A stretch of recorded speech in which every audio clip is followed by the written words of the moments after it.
to you from Australia for Revolution Radio on revolution.radio, home to ideas. Many ideas and conversations. Ideas and conversations.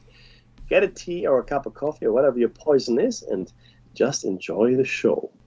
The station is not actually beholden to anyone, which means it needs support from you. Yes, you. Now, if you can't donate any kind of currency, including crypto, that's okay. I dig it. Things are tough all over. But maybe you've got friends or family that can. So tell them about the station. Tell them about the show if you like it. And tell a total stranger. Wear the merch. Wear. Just wear the gear. Just put it out there. Just wear it. We're not making any money from it, I can guarantee it. But just be part of the movement, because want to or not, you're part of a movement by listening to this station. You've chosen to not listen to the narrative exclusively anymore, the official narrative. You've chosen to find your own source of truth that makes you part of a truth movement, which is a good thing. It's a good thing. So if you can donate, please do. It's good. This is Tuesday today, yeah, and Correct. It's the 5th of September 2023, all day long. That's right. You can catch the air. On the cave. On the air, on the line, and onto your smart device. That's where you can catch the cave. So grab an app to listen anywhere, and there's so many apps now. I mean, seriously. Or you can listen at home on a Grace tabletop digital radio. And what's even more impressive is that the archives are free. The Freedom Slips archives are free. So go ahead and check those out. Before we start broadcasting at you in anger, we would like to acknowledge the traditional custodians of the land from which we broadcast. And for Dave, it's the Dark and Jung people. Thank you. For myself, of course, the Rock people here in beautiful Pemulwuy. And we'd like to pay our respects to elders past, present, and future. I recently saw a likeness. I don't know if it's true or not.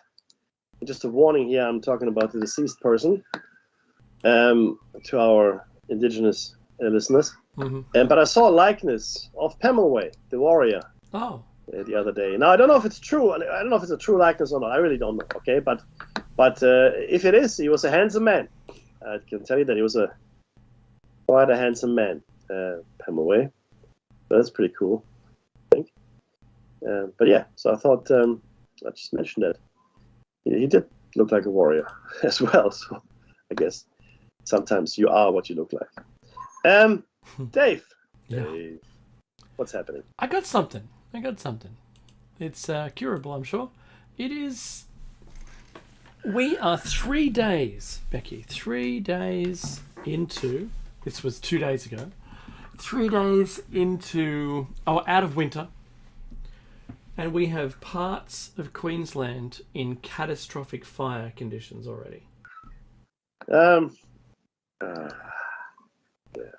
Only 3 days, Becky. It was the 3rd day of winter, and voila, here we go, catastrophic. Now, if you don't know, if you're from anywhere else in the world, we have 4 warning scale, 4 of them. There's obviously 0, which is there's no fire problem, and then we have 4 levels.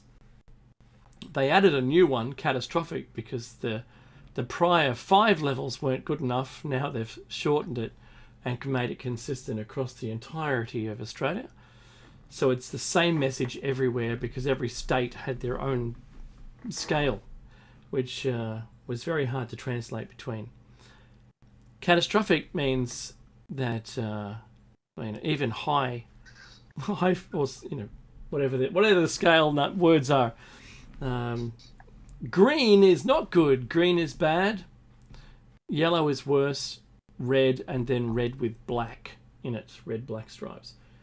And that's catastrophic. And it's a surprise to meteorologists. So it's a surprise to them, is it?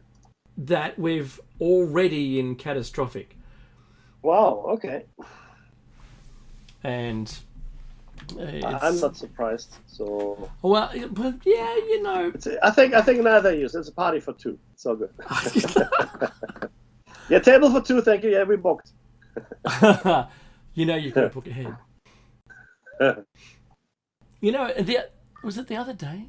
Yeah, the other day, you said something about the end of the universe, Yes. and I mentioned that you said it wasn't the end of the universe, and I said that I'd actually booked and got a great seat, only to be disappointed that because it's the cafe at the end of the universe. Bugger! Yeah, I know. I had to wait all my life to get that spot, and then Oh man, hot dog. I know, right? Anyway, so look, if this is the beginning of what we are expecting to see, it's going to be a pretty hard summer, and No, I think it's going to be catastrophic summer. catastrophic summer. Thank you very Because much. sorry, just quickly, right? So 3 years of La Nina, we've seen what's happening in the northern hemisphere already. Mm-hmm. Now we are coming into the southern hemisphere, which is usually worse than the southern hemisphere. Well, Sorry, there's a the vaccine northern for hemisphere. fire making. Yes. Oh, I'm going to get mine tomorrow. I'll be fine. Oh yeah. No. Do they just inject ice cubes into you on a regular basis? I like it. It's good. Hey, you know what? It sounds like medical treatment of the future to me. That's what that sounds like. Well, you know, What we came from lead and mercury being used with leeches. Why not? Let's inject ice. Let's see what happens. Let's see what happens. I said ice cubes. My mother ice cubes. was she was in the end she had cancer, and they couldn't find the primary. Anyway, the point is she became part of the experimental treatment. Mm-hmm. Yeah, and she was the last one in the world to stick with it. Now she passed away, and it didn't really do terribly much for her. It may have made it worse. But to add insult to injury, the person that was running it globally, and it was really depending in the end on her data, right? He got a prize, and I don't want to say it was the Nobel Prize, but he got a prize and he got money for it. The research scientist, and my mom is just a number, patient number, blah blah blah, whatever. Right? Well, that's not even patient. I don't think subject. I think subject number, whatever. Yeah. Yeah. So sorry. So just so you understand how it actually works in the real world, in the medical establishment. Well, people, we don't have people. We have subjects. We have numbers making numbers. They just build the numbers. In the corporate world, we have to let people go. That's right. While, right? We have to let them go. And used to be called workforce reduction, right sizing, offshoring, etc., etc. And the latest euphemism has stuck, which we've been using for years now, which is called value capture. Value capture. Value capture. It sounds positive, doesn't it? It does. It sounds. Oh, wow. I thought it was something about dividends, Mackie. What was the dividends one? No. It's like, I have value to the company, and they're trying to capture it by letting me go. Yeah, no, that's what it is. And we never let people go on Mondays or Fridays. Did you know that? It reduces the percentage of suicides related. Lovely. To letting people that's go. obviously a HR thing. No, it's good governance is what it is, my friend. It's hilarious.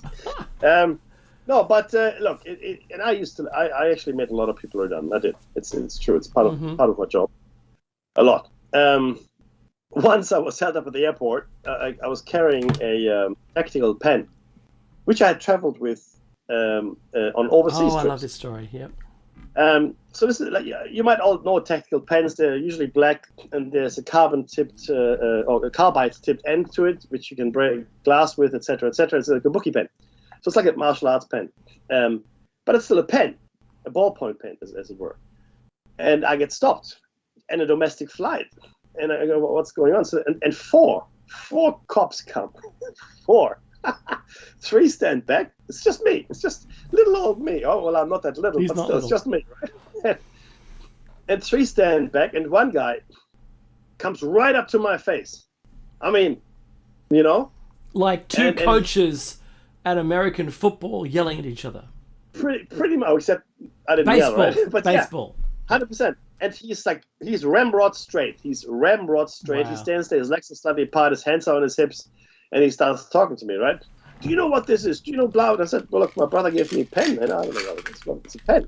No, it's a blah, blah, blah, blah, blah, right? And I go, okay, playing dumb, of course, as you would. And he keeps on talking. And then when they're realizing I'm not actually a terrorist threat, the girl comes over, the girl cop, and she takes my pen and explains to me how to use it. And I'm like, oh, this is sweet. It's good, yeah. And eventually the pen was confiscated, right? Of course it was. So I had missed my flight, and that flight was going to take me from Sydney to Melbourne to make some people redundant who got a stay of execution for another day. So that was, but I had taken that pen overseas. And I said that to the cop as well. I said, I've traveled with this thing overseas. This is the first time I've ever been stopped. Oh, he didn't have anything for that. So I go, okay, look, whatever. What's he going to charge me? No, we're just going to let you off with a warning. I said, okay, thanks a lot. Like, I'm in a suit, right? I'm wearing a tie.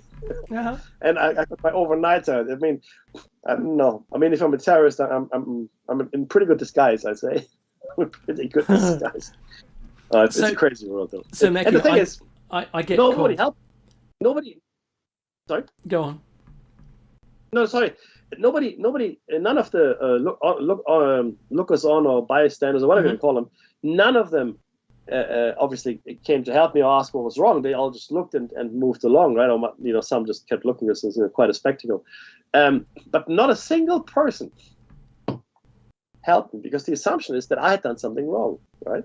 Yeah. That's the assumption. Immediately. Sorry, go ahead, Dave. No, it's all right, man. It's all right. So I get a call from my CEO. And he goes, I need you to go to Brisbane right now. I said, well, I'm on the way to work. And I think I had a sandwich or two, had a screwdriver, and, I travel pretty light, so I had some headphones, and that's pretty much it in my bag, right? And he goes, just go straight to the airport. We've bought you a ticket already. We need you to go to Brisbane office, right? And of course, my bag goes through. This is post 9/11, so my bag goes through the screening, and they're staring at me like I am going to kill people. And I go, really? And yeah, totally.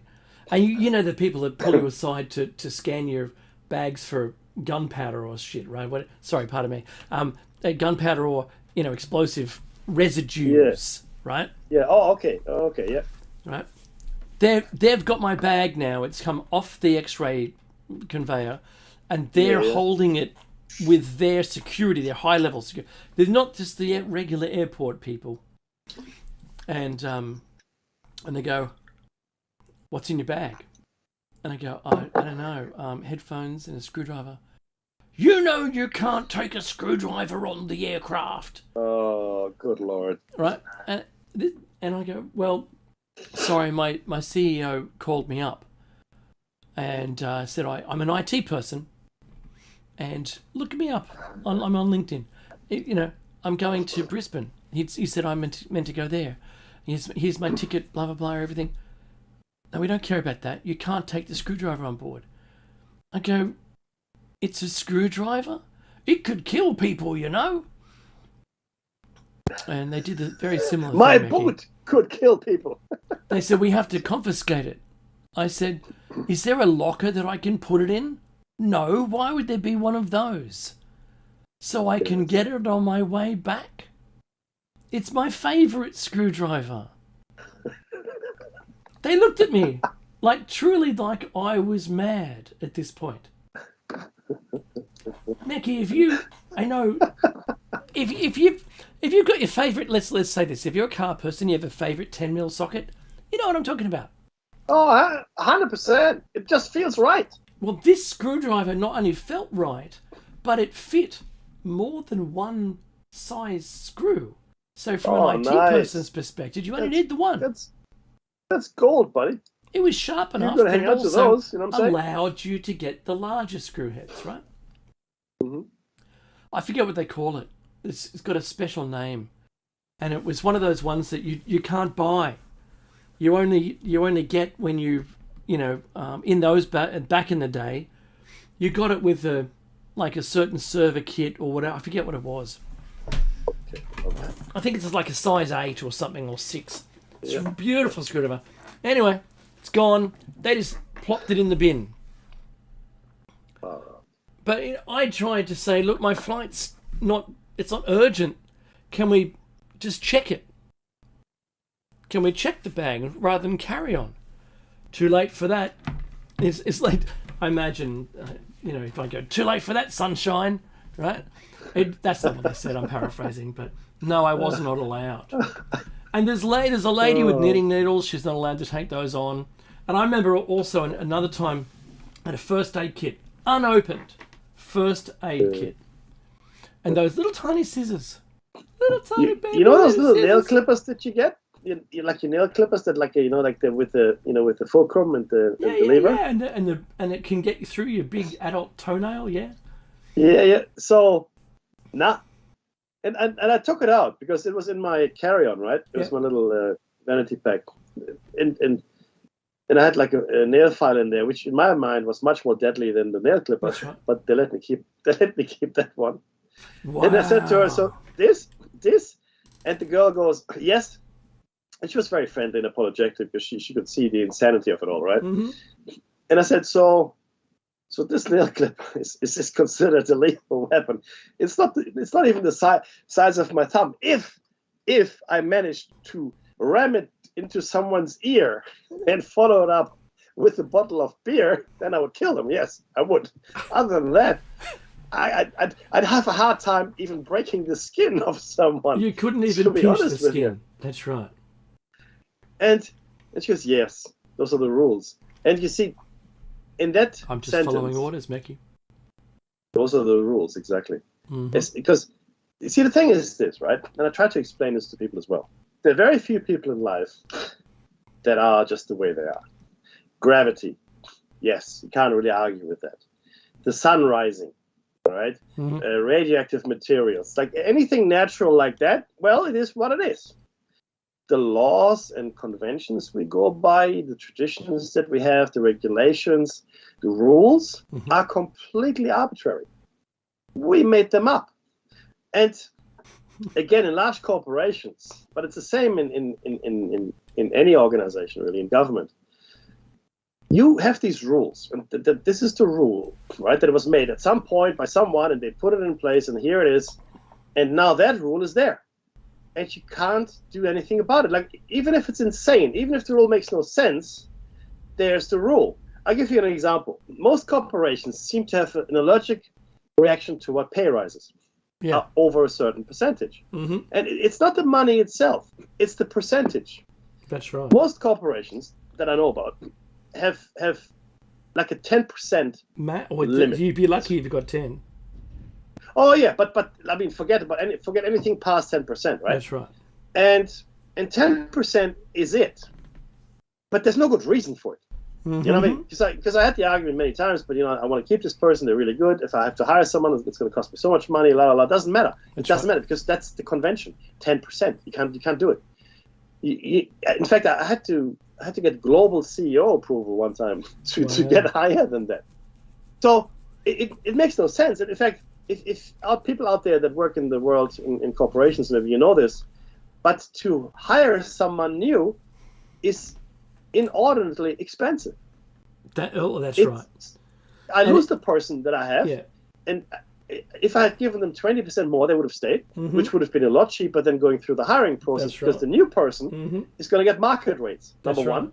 Number two, it'll take me 3 months, maybe longer, to find out if they're a numpty and they can't do the job. Mm-hmm. Right? The knowledge that the previous person had is gone. That's right.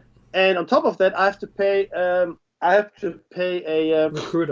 recruitment agency, mm-hmm. and they get paid handsomely. Let me tell you. Oh yeah. And it all of a sudden, you add it all up, the cost of hiring someone as opposed to just giving someone a pay rise.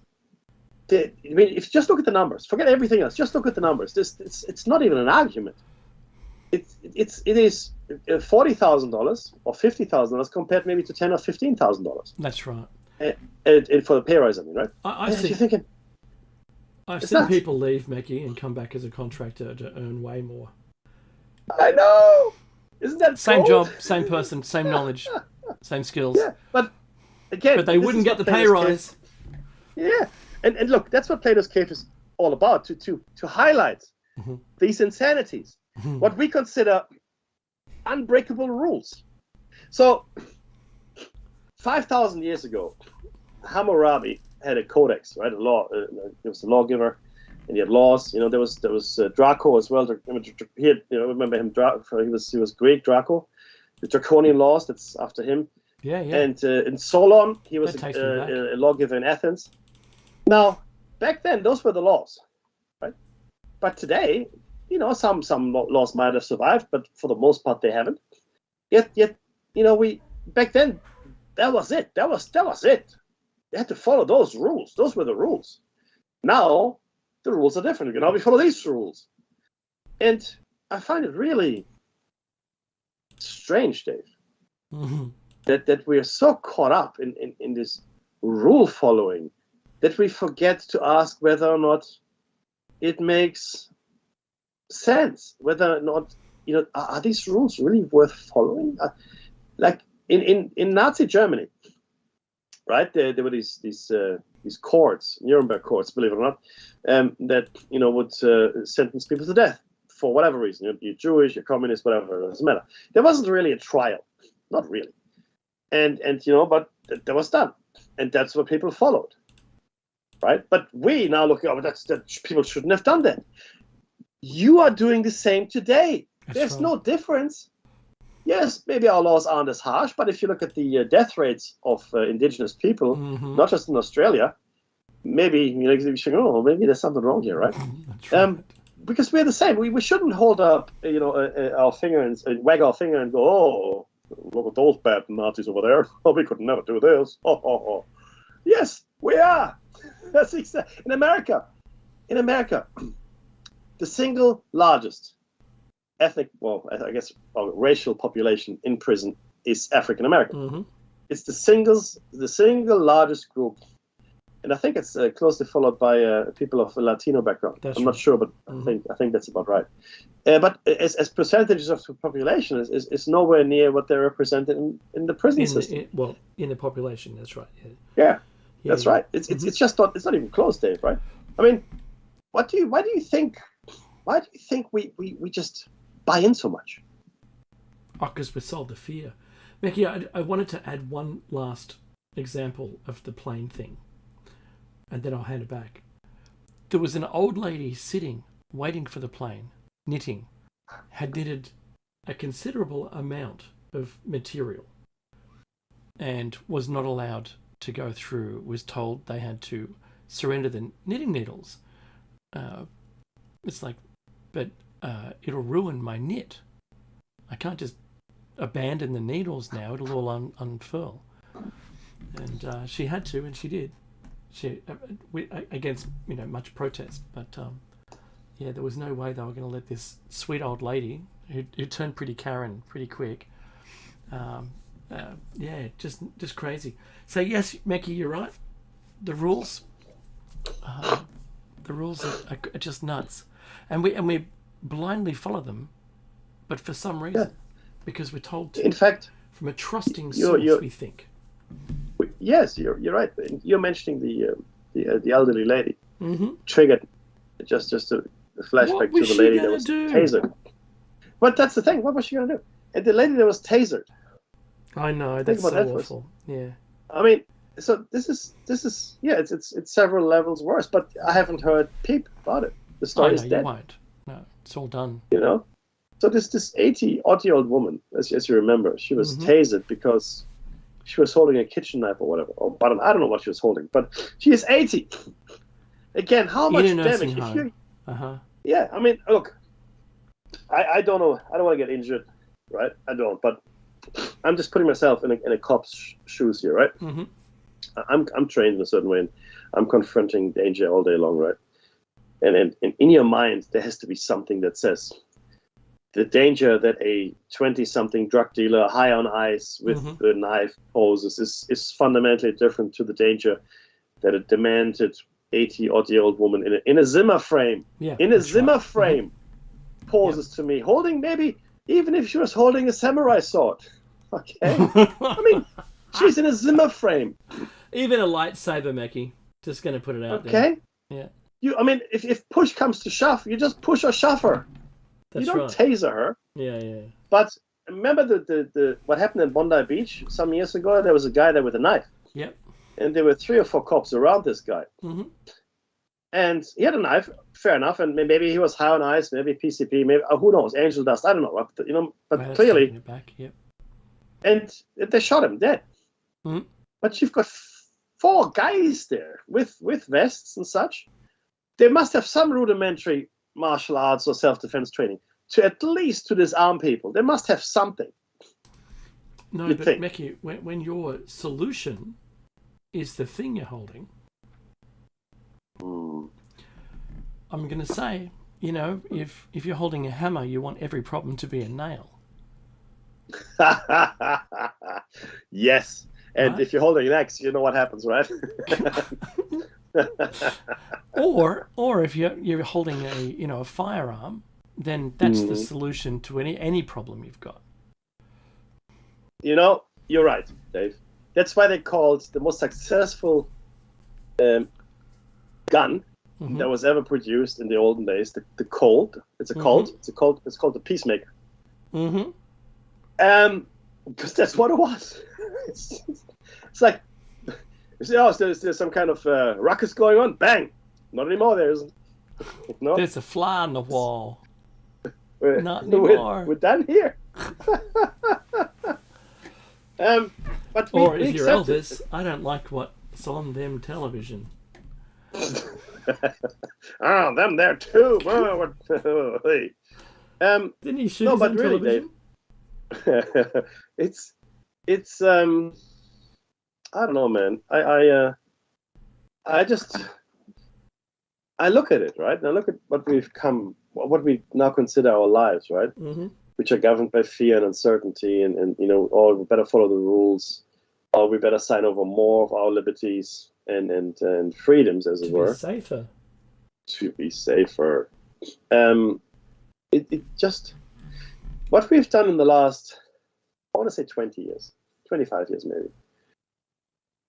What we've done was to negate, not completely, but we're getting there, the work of the previous 500 years. What started with the fall of Constantinople, the Renaissance, the influx of ideas from the East, like massively, from Constantinople into Europe, and that sort of launched, I guess, the Renaissance. The humanistic view of the world, René Descartes and people, that started thinking in terms of humans as actually worth something and having rights. The French Revolution, the American Revolutions, and all of those things that came afterwards with it. All the hard, the labor wars of the 19th century, the formation of unions, the introduction of workers' rights, the introduction of, I guess, fair working conditions, etc., etc. All of it, it's just being traded away now with the new gig economy. You heard what's happening, right? It's now you're on your own, pretty much. If you're in the gig economy, it's your fault. Get a real job. I believe that. It's I don't know, man. It's just nuts.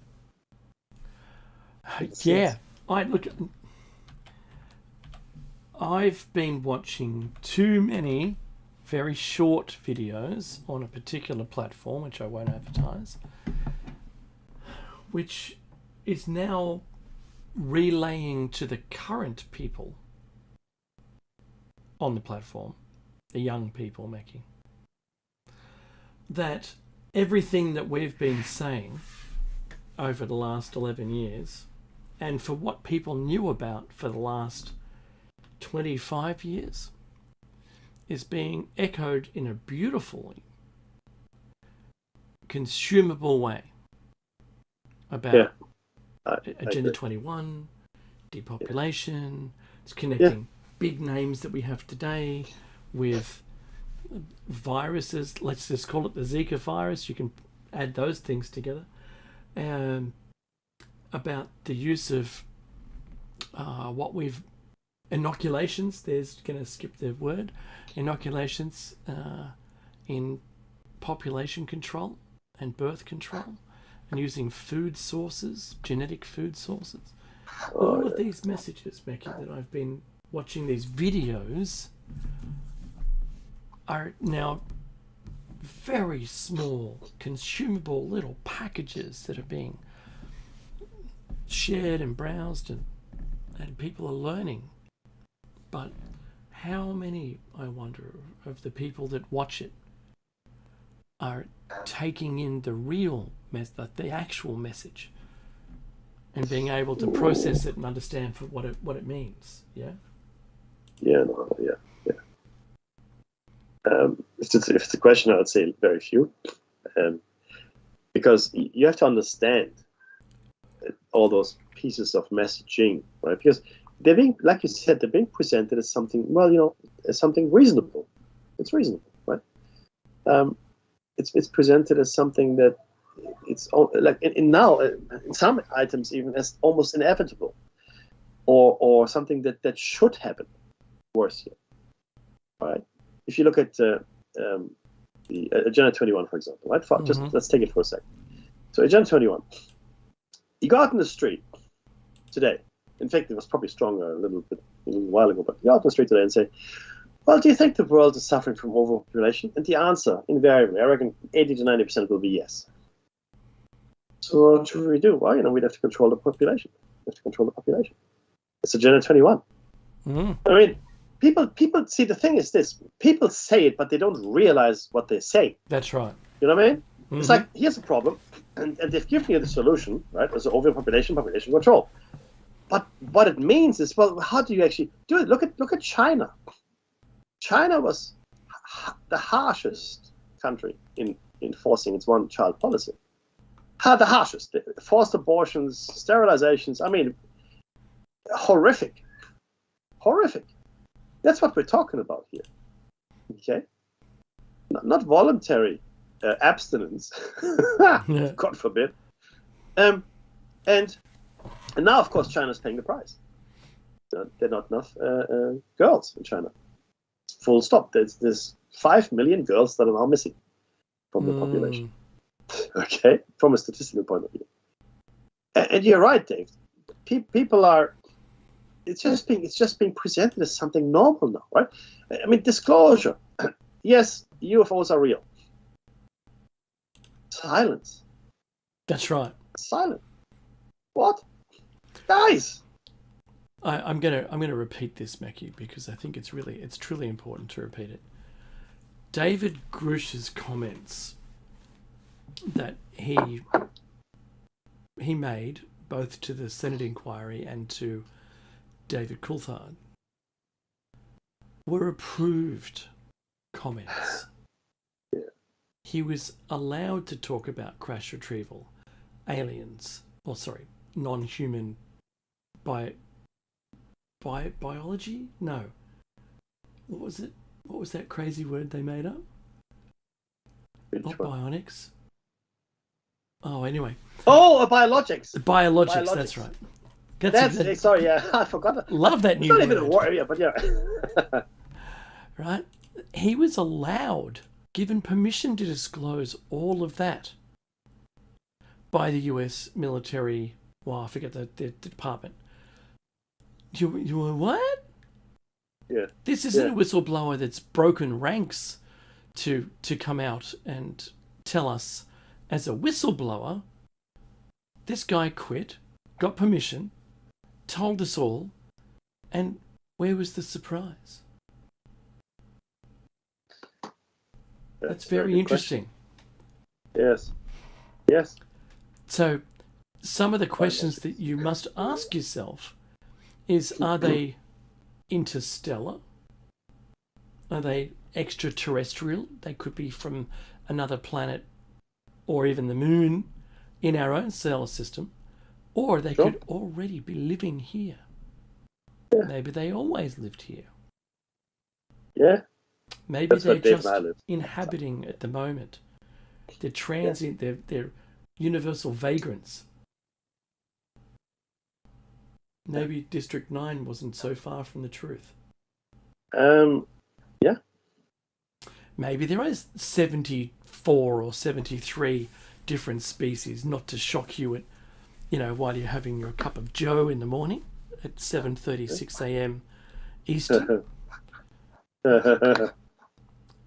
Why you should? I think with the disclosure having come and gone, and it made some, TV broadcasts outside of the internet, like terrestrial traditional media, and they kind of went, well, it's not confirmed.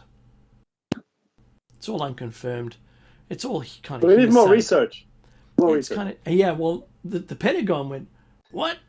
No, we haven't seen any evidence. And what did NASA say? We have no evidence. But we want to. Yeah, that's the answer. We want to do some more research. We want to look into it. Yeah. And right at the same in parallel, here is the full admission that it's all been going on for years. And it's almost like a no, told you so. But you know what I felt like when it finally sank in what had happened and how people reacted. Not so much the disclosure itself. I mean, to be honest with you, I have a certain belief system as to you, and we know a lot of stuff that has gone on elsewhere in the world, and we know all the things that are going on. So not really surprised, but a nice confirmation. But what really got to me, and I was thinking about They Live, the movie at that moment. There's a scene in that movie where the protagonist, Roddy McDowell, Roddy, he's the wrestler, right? He's actually doing a great job in that role. Anyway, he plays a construction worker, and he has a fight with his friend, an African American construction worker, and they're fighting each other. And the fight is about the protagonist wanting his friend to put on the glasses, which let him see the truth, what the world really looks like. That's right. And they're fighting, and I was thinking, well, if he had won the fight, and the guy would have put on the glasses, because he didn't, he put them on later, right? But he not at that moment, and he put them on, looked around, what? So what? That's how I felt. So someone has put on the glasses and looked around and has seen the world for what it is. Right, we've stepped out of the cave now. Thank you very much. Yeah. And looked around, and gone, okay, what's your point? That's how I felt. Like, not validated at all. I didn't feel validated. I didn't feel, because I know what I believe. I know what I think the truth is, right? And I thought to myself, guys, people, this is momentous. People, and nothing. Yeah, there was almost no interest for it. Yeah.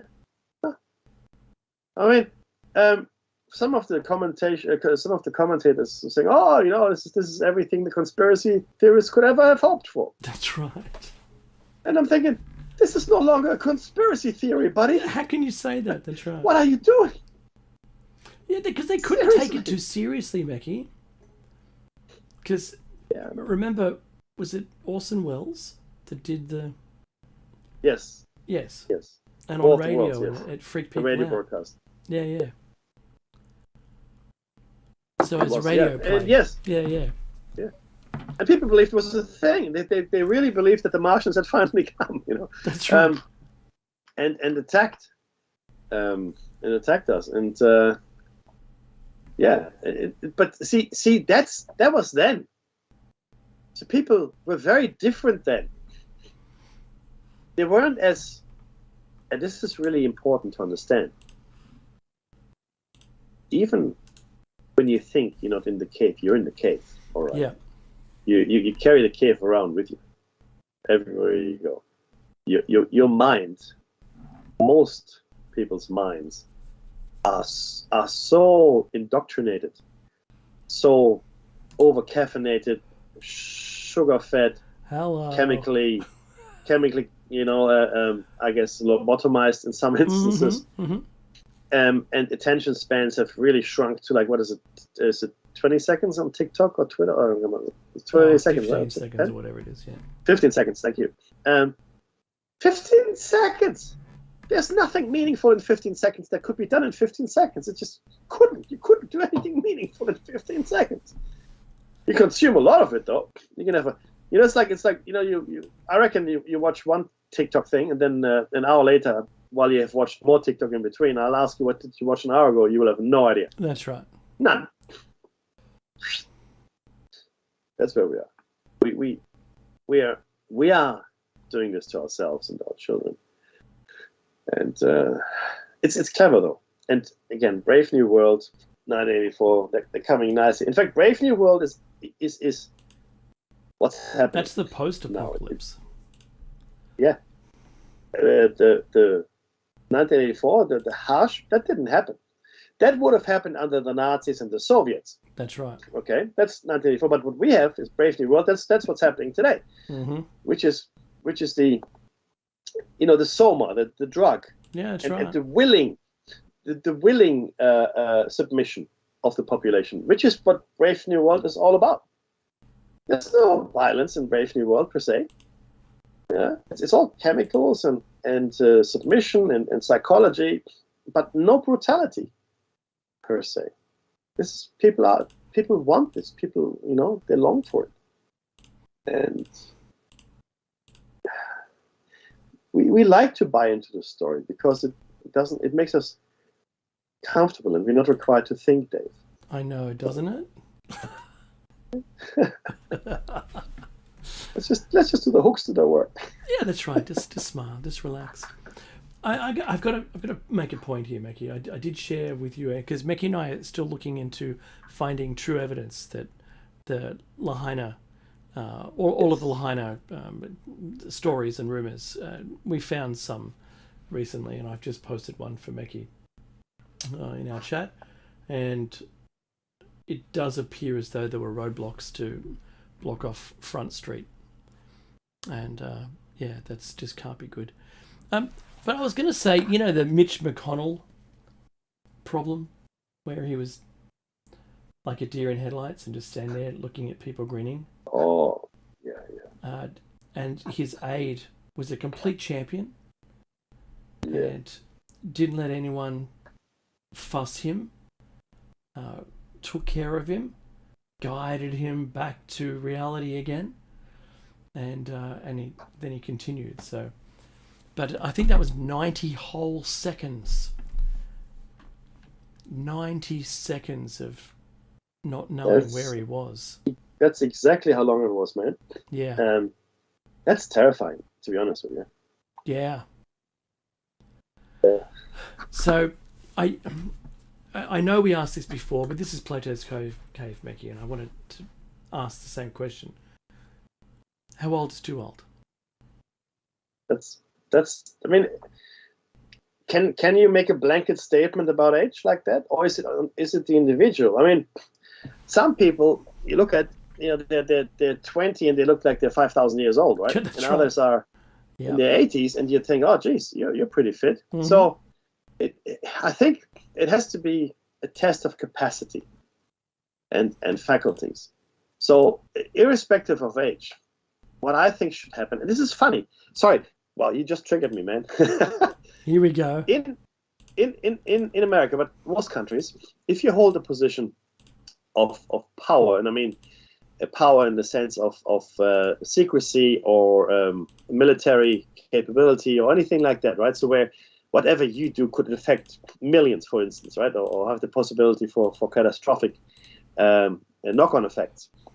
You're vetted and vetted and vetted, and you have to see tests and more tests, and they put you in situations and scenarios until they're sure that you're the right person for the job. Mm-hmm. Okay? Like, the people that would launch nuclear missiles, for example, right? They had to be of a certain mindset. If it came down to it, I mean, could you follow the orders? That's really the question in the end, right?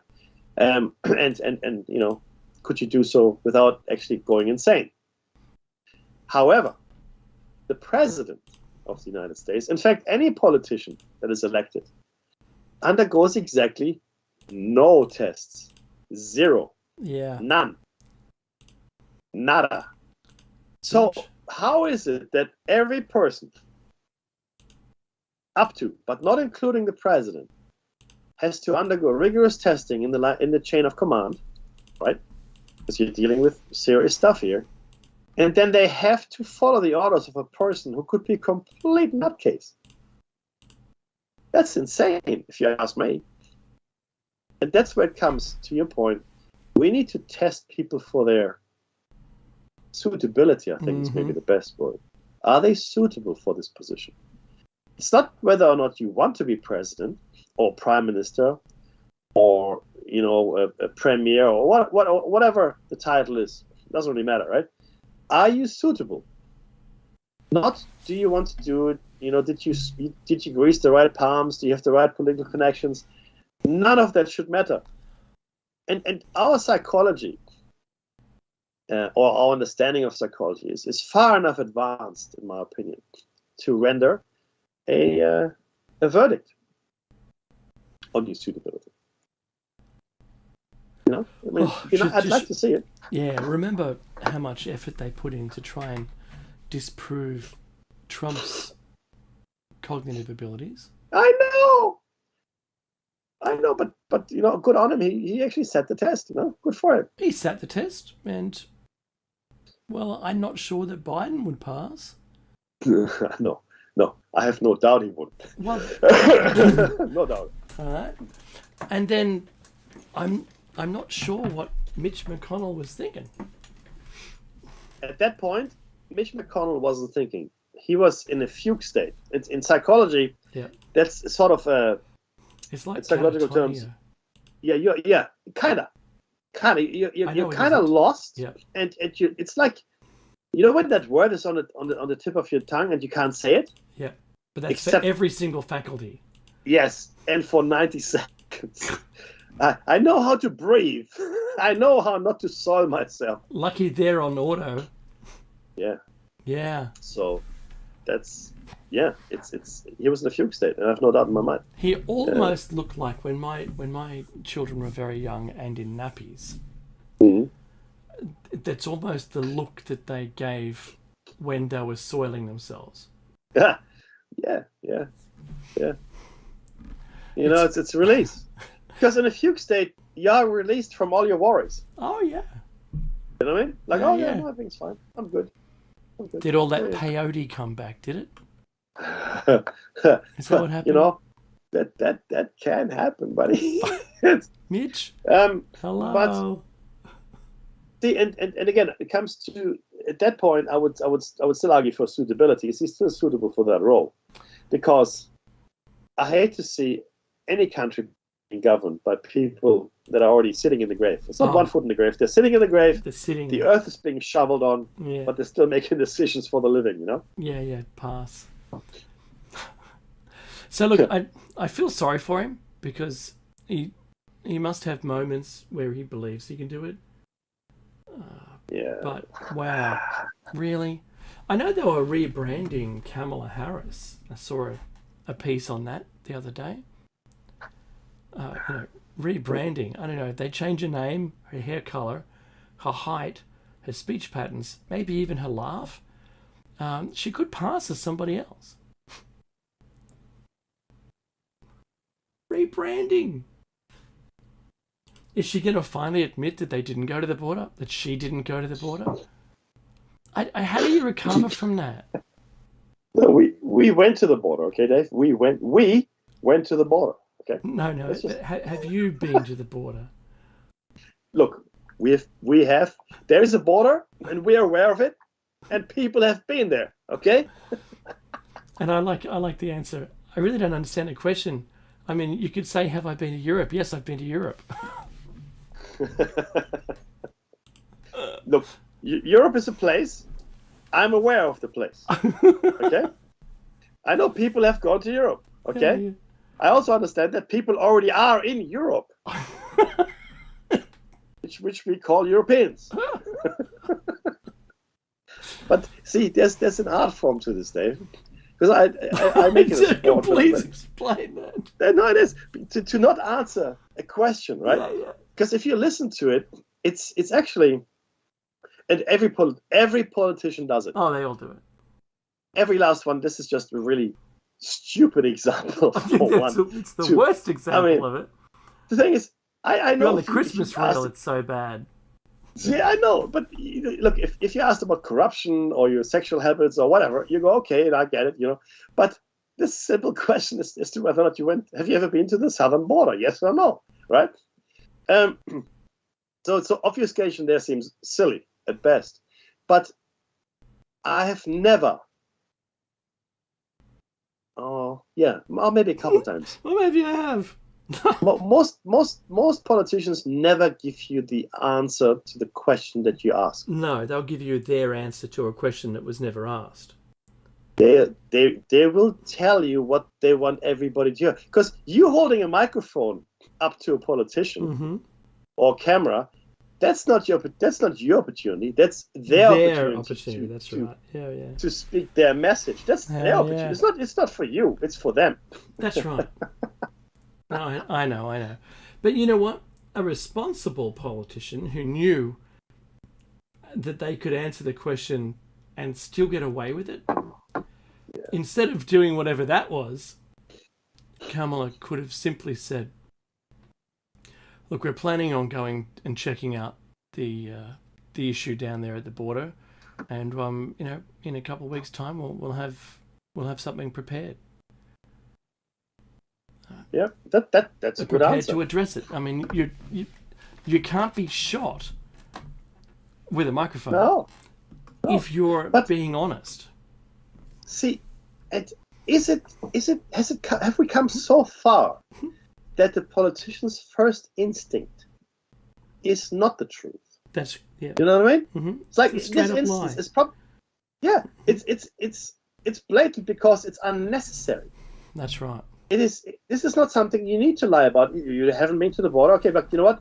We're putting together a work group. I'm going to fly down next week, whatever. I'm going to have a look myself. And you know what? People go, oh wow, she's a doer. There's no losing scenario with that answer. That's right. None. But of course, if she was predicting that the follow-up question was going to be, so what are you going to do about closing the border? Oh no, you can then you can still work with that.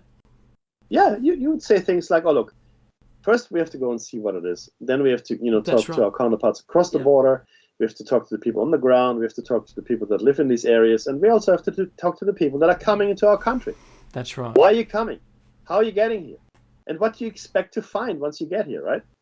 And if we can address all of those things, then we might be close to a solution. And in my mind, that's actually a really good answer. I haven't really made any promises. Yep. But I'm really despairing at the level of quality that seems to be now acceptable in politics. That's not just in America. It's a low bar everywhere.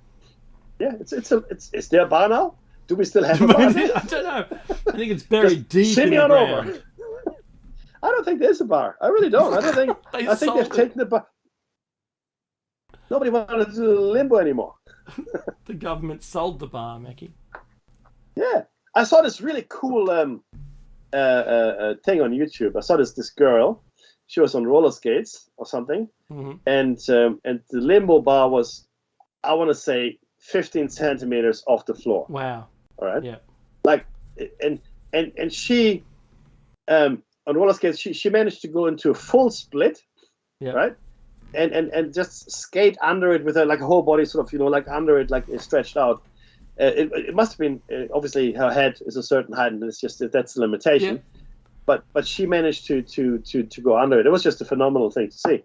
But I don't think I don't think there's a bar anymore. Is my point. So no more bars. The bars are gone. Just walk on in. We don't. In fact, you can have a brain seizure. We'll take you. It's okay. Did you know, Mackie? I went to a car show, and they had car limbo.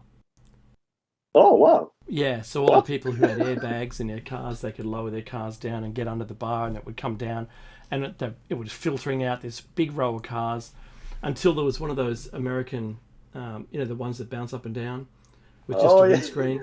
Yeah, and it was flat, right? But then there was about 15 people in a little tiny Corolla. Oh, okay.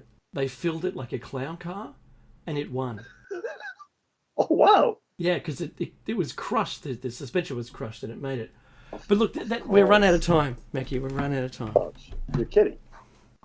Where does the time go? Where does the time go? Seriously. Look, everybody, this has been Platos Cave. Thank you so much for inviting us into your homes, or not, wherever you might be, into your car, maybe the International Space Station. Van It'd life. be so cool. Yeah, that's right. We hope that we've illuminated your day a little bit and made you smile at least a little as well. Don't go anywhere. We're sure that something awesome is going to come up to take you through the morning or the night, depending on where you are. But most of all, be safe.